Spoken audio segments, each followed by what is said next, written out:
Hey guys, it's Chandler, and welcome to the Healing Heroes. I promise you.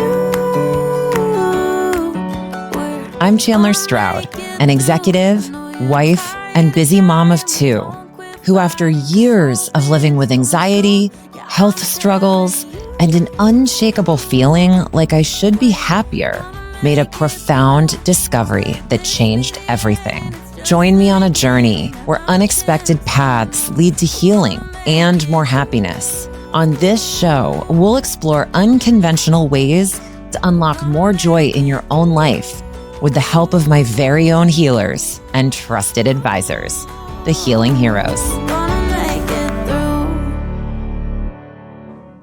Hey guys, I'm very excited for today's conversation with my friend and psychic medium, Lea Morgan. In this episode, you'll learn what psychic mediumship is, why people look to Lea for help, and how they've benefited from her services. You'll also hear more about how this sort of spiritual guidance can help you reconnect with yourself and aid you in getting unstuck from whatever difficult situation you might be navigating right now. I know I sure did. And actually, you might be surprised to learn that I did not seek out Lea's help to try and communicate with a deceased loved one, as most people often do, but to figure out if my house was trying to tell me something last fall, when we experienced four mutually exclusive floods in our home from a multitude of sources. Yes, toilets in constant overflow, a pipe exploding, a hot water tank leaking. When all was said and done, within less than 6 weeks, we were forced to replace our boiler, our water heater, our sewage pump, our HVAC system, a refrigerator, and so much more. It was so costly. It was so time consuming. And you can imagine the toll it took on me emotionally, physically, spiritually, all the things. It was so tough. So at the recommendation of a friend, I did reach out to Lea to understand a little bit better what might be going on in my life. And I did get the answers that I needed to better navigate my house trauma. However, I took so much more away from that conversation, and I owe a lot to Lea in how my life has transformed since our first meeting. I'm going to start by telling you a little bit more about Lea. Lea is a psychic medium offering mediumship and intuitive guidance readings.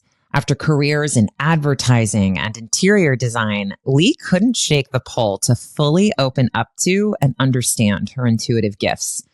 Her story is one that shows how spirit can guide you throughout your life by providing you with the opportunities and experiences needed to hone your skills and ultimately be of more service to others. All of her offerings are intended to provide healing, connection, faith, peace, love, and hope to her clients. She also hopes to normalize the perception of psychic work by sharing her own journey openly through workshops, interviews, and information provided on her website. Lea, it is so great having you here. Thanks for being with us.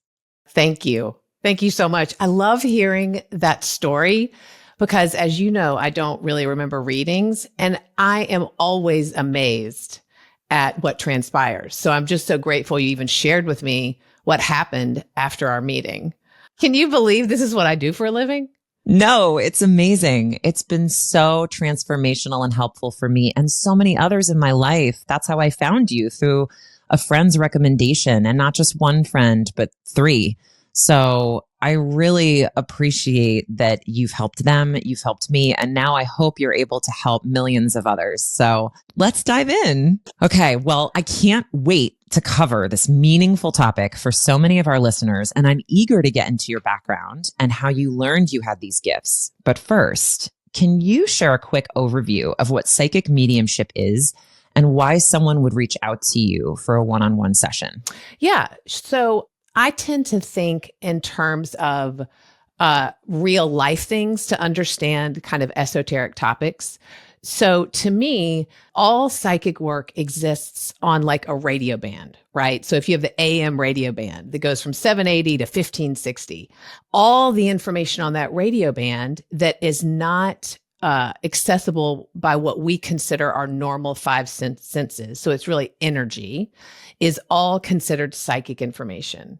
And mediumship is just a channel on that radio band. So let's say mediumship is like 960. It's just a station, like a radio station where that frequency of information comes through. And mediumship is specifically communication with deceased loved ones. So it's like all the deceased humans are hanging out on that radio station. And that's the one I get so clearly. I also get one for spirit guides, which we'll get into, which is a little bit higher on the radio band. But there are a lot of other things on that psychic band, right? Some people communicate with angels. Some people communicate with living animals even. And that would be on the same radio band. That's so cool. And I love that analogy. That's so helpful, I think, for people to understand what it's like and how you access these communications and messages. So really appreciate you explaining it that way. You mentioned spirit guides a minute ago. Can you tell me a bit more about our spirit guides and why you think it's important to have open lines of communication with them? Mm-hmm. Yeah. So every human that comes to be on earth, we all start as souls, has at least one spirit guide that's going to journey with them from the time they're born until the time they die. We're not really aware of it, but we do this life thing as a team, right? We do at least one of us here on earth, one of us still in spirit form. The analogy I always give that is like if you're an astronaut and you're going to the moon, you will have someone in charge of ground control, right? At NASA, somebody in charge of your whole trip who will try to give you really meaningful information for this journey. So they love us. They are team us. They want to help us have the most expansive, beneficial, full time while we're here on earth. And if we can get to a place where we're listening to them or seeing their signs or receiving their breadcrumbs, which are always there, then we can better navigate while we're here. So it's really important, and they're cool. There's a big feeling from people I've noticed that their spirit guides are their deceased loved ones. And while that can happen, it's usually not the case. And the first way to know that is, well, they needed to be in spirit when I was born to be my guide. So yes, it could be a loved one that was deceased or a relative before you were born, but it's really usually somebody who, it's a specialty, right? So it's their job. Not every deceased person is a guide. I hate to say job because it's not the right word, but it's as close a word as we've got. It's like a job you can have in soul form is to be a spirit guide. Do they apply for this job? Well, are they that's gifted a good this question. job? I wonder if it's just a recognition of aptitudes. I know they have to have been on Earth before. Oh, that's interesting. They have to have shown some sort of proficiency at walking this on their own.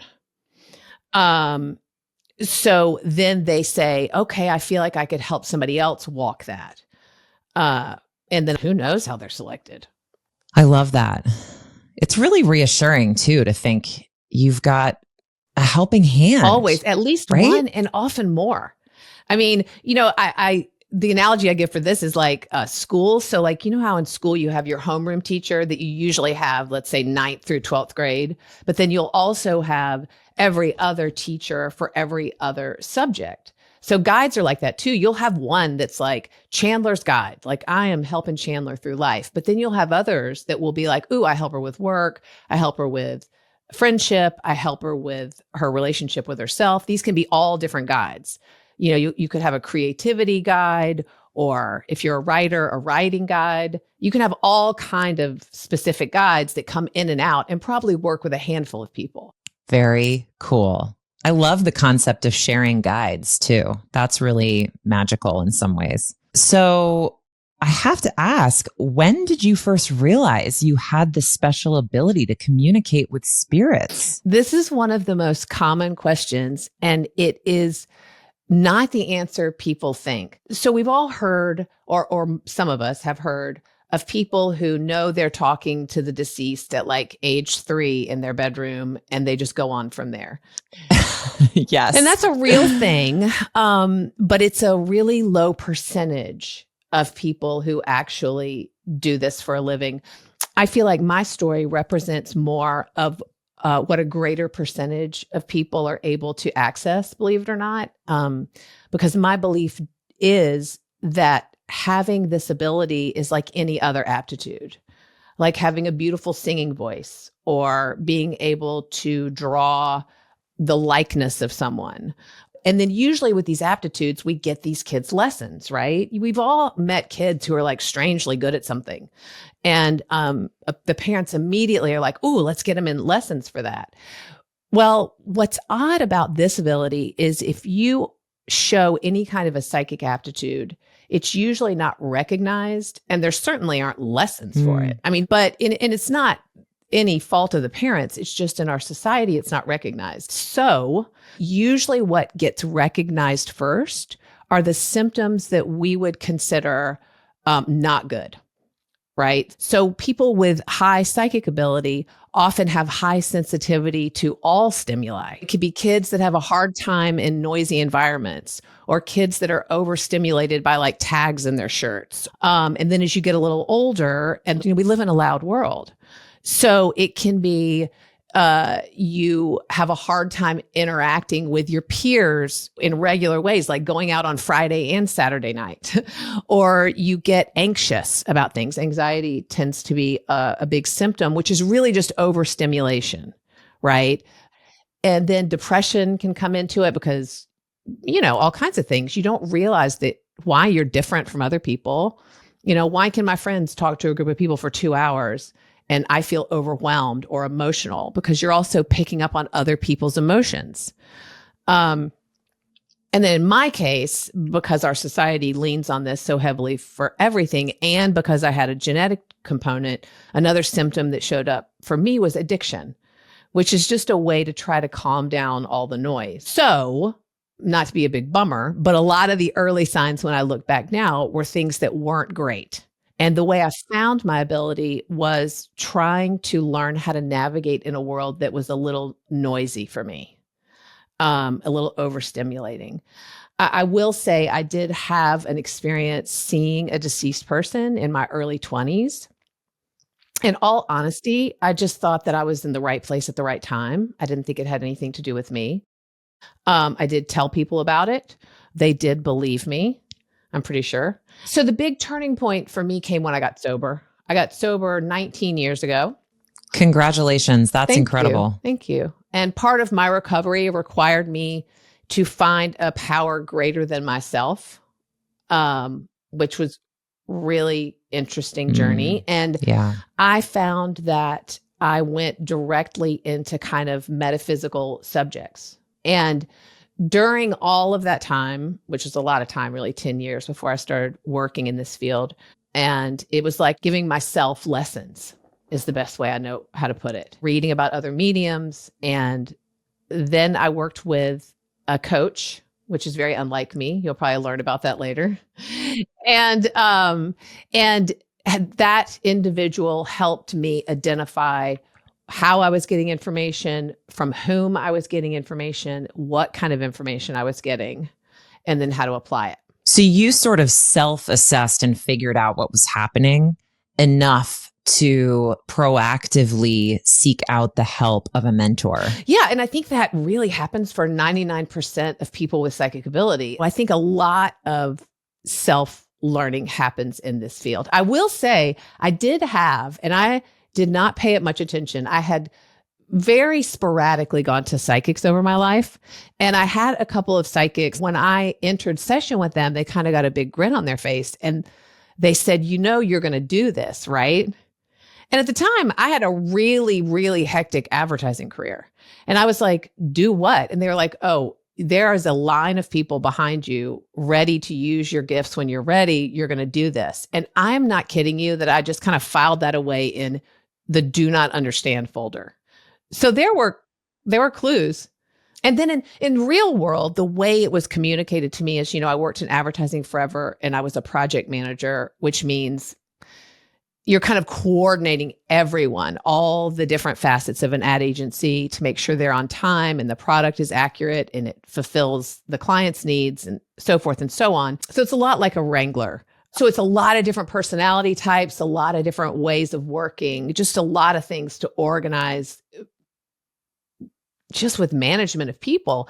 And I did have so many people, because this was like a 26-year career, so many people over that time say, you have an uncanny ability to know what people need and when they need it. So that's how in our normal world speak, there were clues. Yeah, I definitely understand how you would have taken that and thought, oh, I just have a high aptitude in this. I have a good read on people, right? Versus I'm a psychic medium. Let's go all in, find the mentor, do the thing. And when I started with the mentor, I did not know that I was going to end up in mediumship. I just knew that I wanted to end up in a field that helped people live better lives through probably some sort of metaphysical practice. Well, that's exactly what you're doing now. I'd say you achieved that goal in spades. Yeah, thank you. Related to that, what made you decide to go all in on mediumship? So you'd found this coach, you're working with that person, you're honing your gifts, you want to help people heal. Was there a moment, an event, something that really tipped the scales for you where you decided to leave your career and try and do this full time? Yeah. So a good thing to know about me, and this is often the case with people who are asked to do something maybe a little risky. And I say that because kind of to refer back to your guides, and the universe will set up your life so that it's not impossible. So it is important to know that I was freelancing in advertising, and I was also freelancing in design at this point. I had sold my design business and was freelancing. So I had a very flexible schedule that was always changing. So the universe or my guides weren't asking me to quit a high-paying salaried job and immediately put all my eggs in the basket of, oh my gosh, I hope I can hear dead people every day. They were just asking me, can you spare an hour here or there without risking your entire livelihood? I'm a pretty risky person too. I mean, who else freelances in advertising for 20 years? I mean, you've talked a lot about spirits and the spiritual world, but I'd be curious about how you've seen humans and people interpret and interact with what you're doing. Wow. So have you ever heard that saying, if you want to understand somebody, get closer to them? Because once you understand the circumstances of someone's life, you can relate to them immediately. And so I have the privilege of getting closer to a lot of people in my work. And the common theme is how people feel so alone on their journey.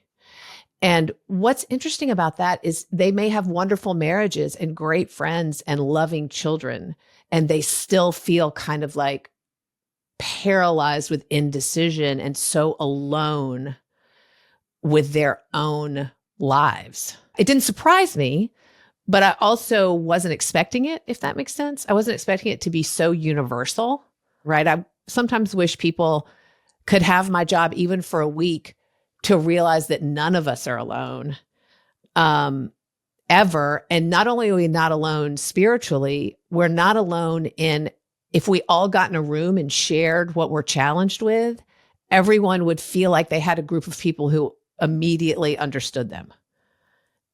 Yes. Because I get to hear what everybody's challenged with. So over and over in my week, I get to hear, oh my gosh, look how the same we are. Look how this is a common human theme. Look how we can help each other. You know, you hear it all the time, especially from a spiritual perspective. We're all connected. We're all going through this thing called being human. We all have very similar challenges and fears and hopes and wishes. And I really get to witness that all the time. Wow. And it's such an amazing insight to hear because, I mean, even speaking from my own experience, you can be, to your point, surrounded by people, have a loving husband, loving kids, incredible friends, great job, great home, all the things.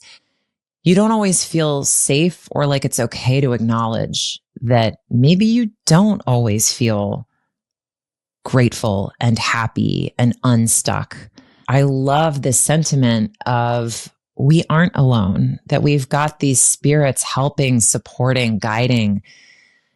I think that's, for me, a great comfort. I mean, I know it sounds really trite or surface, but it's not at all when I tell everybody everything is going to be okay. That sounds almost naive, but doesn't mean things won't be difficult or times won't be hard or we won't lose people or we won't be challenged, but everything is going to be okay. It's so important to reinforce and remember. And sometimes it is hard to believe, whether you're in the midst of that dark night of the soul or grieving a massive loss in your life. I think sometimes it's hard to see that, but to have people around you reinforcing that message and lifting you up is so important. And I think even at the highest level, whether it's spirit guides or something else, I think spirituality too, in the way of believing in just something bigger than yourself, can be so comforting and can really go a long way in making you feel less alone in your grief, in your sadness, your anger, your frustration, whatever it may be. So I think you're touching on something really important. I can't tell you how much it'll change somebody's life. When a deceased loved one comes through and gives me the most random detail about someone's life to show that they're still watching them and they're still with them, it changes their life. I mean, I had a client who literally was something as simple as, your dad's here. He said you had honey on toast this morning and that you pulled out a picture of him and put it on the desk where I can't see it. And when they have their loved one give them, because that woman really did have honey on toast for breakfast and she really did pull out a picture of her dad and put it on her desk. Incredible. It basically lets her know that her dad is with her. And that although we can't understand that and it frazzles our mind to try to figure out how that's true, her father is still walking with her, even though he's not in human form anymore. And she is not alone in that room. And that changes everything. So it's not like grand gestures. It's not like, the things that matter the most to people are so surprising. When I share with you what they are, they're little tiny things in life that just no one else would know unless there was somebody sitting with you that you couldn't see. I do. That's incredible. I'd imagine most of your inquiries do come from people who are desperately missing someone and navigating their grief. How have you seen your clients heal from communicating with the dead? That's been such a gift to be a part of, because the healing quite often happens in the reading and then sometimes after, and people will email me and explain how. But as you can imagine, grief is at many levels. There are people who have lost grandparents or parents, which is terribly sad, but it's in the natural order of things. And then there are people who have lost spouses or children, which is not necessarily in the natural order of things, especially if your spouse is young or it was sudden. So there can be people who understandably need a lot of reassurance. And what's fascinating about my communication with spirit is, especially in situations, so let's take one that's really, really, really tragic. So that would be like an unexpected death of a child.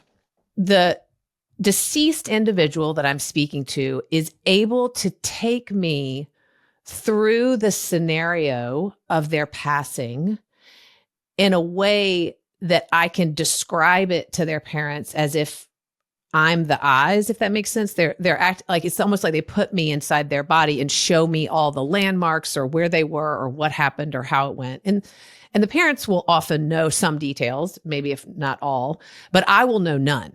Please keep that in mind. When I get in the reading, I will know no details. I won't even know they lost a child. Wow. Lea. And then this deceased individual, who is very well, by the way, will take me through their passing and give me things to tell their parents that only their parents would know about their passing. And then explain to me through that kind of retelling of the story what their feelings were, because everyone's greatest concern for their loved one is, did they suffer? Were they scared? Were they alone? So they can give me information that answers those three questions. Wow. I didn't know how they lost a child. And then suddenly I'm going through this narrative of the story they know. And I'm explaining how the individual, which would be their child, felt at every stage. And then I'm explaining their child is well now, because all of us who die are absolutely well in a way we can't comprehend, no matter how we die. And can you imagine how that would change a parent's life? I mean, it does not bring their child back, and that's not okay that they've lost their child. But just to know how they felt or where they were or what happened, or that they know what happened and that they're still around their parents, because then they also will give me the random information like, tell dad to stop, fiddling with the keys in his pocket. And I won't see dad doing that. And they'll just start laughing. I mean, laughing? Like what? How did that happen? How did laughter happen in the middle of that conversation? That's healing, because, and also they keep their personality. So they're not in some sort of somber, godlike, communicative form. They are cracking jokes. They are being sarcastic. They're whatever their true personality was when they're here, they're doing it during the reading. I actually can vouch for that in our reading too. Both of my grandmothers showed up, and they were very close friends. My father's mother, yes, my father's mother and my mother's mother were very close friends in real life for many, many years. And you brought their friendship dynamic to life in such a vivid way during our conversation. It brought happy tears to my eyes. It was really incredible. And you used language that only Grammy would use. That happens. And it was really incredible to witness. And I did feel like they were both there with me in that moment. And I felt so at peace and so trusting of the advice I was being given. But I have to ask, Lea, I mean, that is an incredibly difficult position to be in, where you're talking to two parents who are relying on you to open a window to this horrific event to bring comfort. How do you do that? How do you do that? It's a faith-based operation, Chandler. I mean, first of all, I'm the least important person in this scenario, right? Like, the most important people in this scenario are the grieving parents and the deceased child, even though the child's fine. I just figure if there's any shot that these people are going to get what they need, then it's my responsibility to try. It's hard. I mean, there's some days that it feels overwhelming that I'm about to do work all day where everybody needs something from me. And then I remember to please stop thinking about myself so much. I just try to right size, because all that is fear. All that is fear of looking stupid, or fear of being wrong, or fear of, I don't know. It's just fear. And I don't want to live my life from a place of fear. So I love that, Lea. And you're certainly not doing that. You have to be incredibly brave to do this kind of work. What about someone who isn't grieving the recent loss of a loved one, but are simply at a crossroads and feeling stuck? Would working with a medium help guide them in making important decisions, or making a singular important decision that has them feeling stuck? Yes. Yes. In fact, I think that's what you experienced, right? It is. I'm at a fork in the road and I want some advice. And so even a reading that is intended to help someone make a life choice or navigate a life situation is often attended by deceased loved ones, because that's who they'll listen to, right? If in your reading, I had said, your grandmother is suggesting this, and this guy named Gary says, why don't you do this? I just made that up. She doesn't have a guy named Gary. But you'd be like, well, I'm sure Gary's nice and everything, but how do I know he knows what he's talking about? You know. Well, I'm also laughing because Gary is the name of my deceased grandfather, married to the grandmother who showed up in my reading. So great kick there. You know, Lee. that's probably not an accident. That's so crazy. I mean, I know maybe one person named Gary. It's not a common name in my world, but no, Gary, Grandpa Gary. So if Gary had come, I guess you would have listened. But point being, it's hard to take advice from some abstract concept, right? You know, It is easy to take advice from your grandfather, Gary. Love that. Love that. Yeah. What a nice happenstance. Next time we'll use Bob, though Bob's my uncle. So it just keeps going. Taking it just a step further, how would you say these spiritual conversations help people reconnect with themselves, most importantly? Oh, wow. So are they more in touch with or receptive to their own intuition?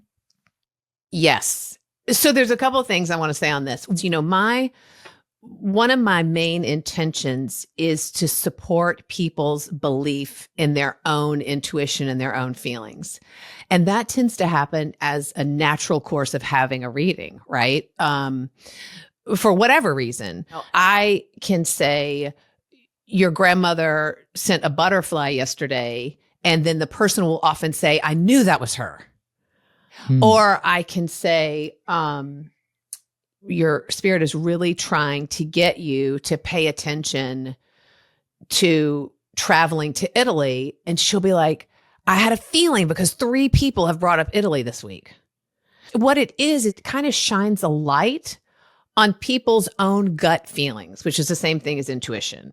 Absolutely. And I am all for you pushing people to do the work on their own, because that's when it's the most rewarding and you see the greatest impact. You know, I'm hoping to empower them.